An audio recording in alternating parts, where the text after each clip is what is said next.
Náklady. Tento blok je pre nás úplne rovnako podstatný ako bezpečnosť. Tá kosačka je navrhnutá tak, aby sa zaplatila. A to je aj našim kľúčovým parametrom, ktorý porovnávame.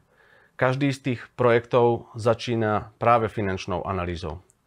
Finančnou analýzou, pri ktorej pozorujeme každú jednu tú plochu, skúmame veľkosť tej plochy, náklady na 1 m štvorcový, koľkokrát je počas jedného roku pokosená. Samozrejme to, aký je prístup k elektrickej prípojke, svahovitosť, kvalita trávnika a celkovo ako vyzerá vegetácia v okolí. Prečo je to dôležité? Dôležité je preto, lebo keď sme robili nejaký prieskum ohľadom outsourcingových dát o tom, koľko stojí verejná zeleň kosená zákazkovo prostredníctvom druhých ďalších firiem a skontrolovali sme elektronický kontraktačný systém, kde teda každá zákazka sa musí zverejňovať, tak sme prišli na to, že priemerná cena za 1 m štvorcový a jedno pokosenie tohto metra štvorcový stojí zhruba 17 centov. Z toho sme zišli, že to je nejaký priemer. Každopádne sa to pohybuje od 15 rádovo až do 30-50 centov. Je to rôzne, individuálne. A teda keď si spravíme nejaký príklad, že 10 000 metrov štvorcových by sme práve kosili 5 krát v roku za 17 centov za 1 meter štvorcový, s tým, že je v tom odnos trávy, tak by nás to stálo 8 500 ročne.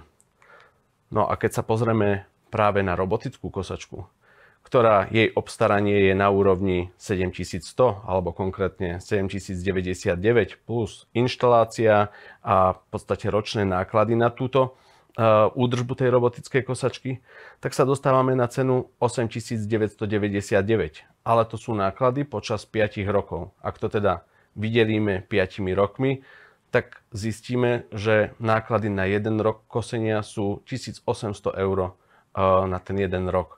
A keď si to teda porovnáme, tak zistíme, že spolu 10 000 metrov štvorcových stojí konvenčným spôsobom 8500 versus robotickou kosačkou 8999 na 5 rokov.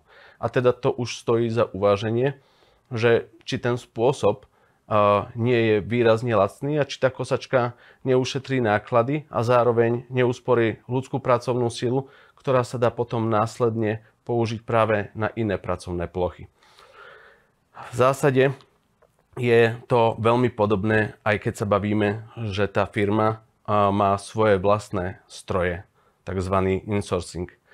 Porovnávame ďaleko viacej dát, s akým strojom porovnávame, akú má rýchlosť pojazdu, meter štvorcový plochy, energia, elektrika, ale to podstatné je, že vždycky tým dôležitým výsledkom je, aby tá kosačka zaplatila svoje náklady. A čím rýchlejšie, tým samozrejme lepšie. Návratnosť je podstatná najmä v tých prvých rokoch, kedy už v horizonte 1 až 2 rokov sme pri mnohých projektoch schopní zaplatiť náklady na tú robotickú kosačku a aj obstaranie. Je pravda, že prvotné náklady na tú kosačku sú vysoké, ale v horizonte rokov s jej nízkymi nákladmi dokáže splatiť tú vysokú obstaraciu sumu.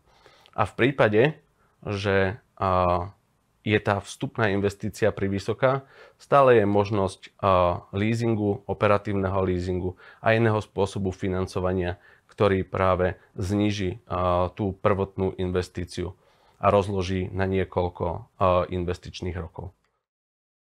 Podstatné je, že v podstate každú minútu, každú hodinu, každú sezónu, ktorú nepoužívate robotickú kosačku, ja vnímam, že sú to zvýšené náklady na celkové kosenie počas roku.